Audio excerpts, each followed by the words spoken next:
प्रामाणिकपणे सापडलेले सोन्याचे मंगळसूत्र पोलीस ठाण्यात जमा करणाऱ्या जागृत नागरिक सुनील सुराणा यांचे होत आहे कौतुक। कामोठे येथे सेक्टर 6 मध्ये राहणारे सुनील सुराणा यांनी आज त्यांना सापडलेले सोन्याचे मंगळसूत्र पोलीस स्टेशन येथे जमा केले। या मंगळसूत्राचे वजन 10 ते 12 ग्रॅम होते। सुनील सुराणा हे मनोरुग्ण असल्याचे माहिती घेताना समोर आले असून मनोरुग्ण असतानाही त्यांनी सोन्याचे मंगळसूत्र इमानदारीने परत केल्याबद्दल त्यांचे सर्व स्तरातून अभिनंदन होत असून त्यांचा कामोठे पोलीस ठाण्याच्या वतीने सत्कार करण्यात आला।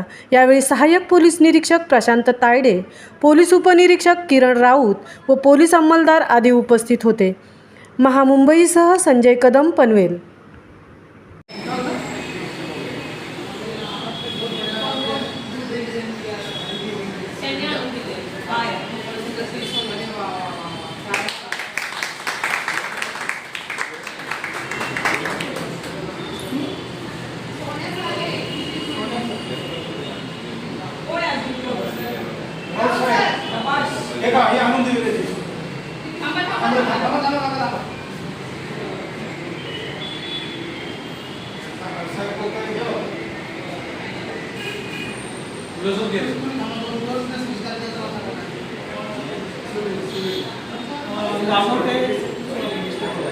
कामोठे सेक्टर 16 या ठिकाणी राहणारे सुनील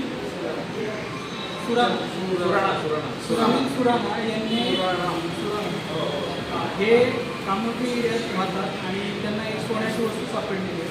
त्यांनी प्रामाणिकपणे ती कामोठे पोलीस ठाणे या ठिकाणी जमा केलेली आहे। ही वस्तू ज्याची असेल तो आल्यानंतर त्याला बोलून त्याची ओळख करून ती वस्तू आपण परत करतो। त्यांच्या प्रामाणिकपणाबद्दल आपण सत्कार केलेला आहे तायडे साहेबांनी आपल्या कामोठे पोलीस स्टेशन। तर असे प्रामाणिक लोक आजही आपल्या भारतात आहेत, याचा आपल्याला खूप अभिमान आहे।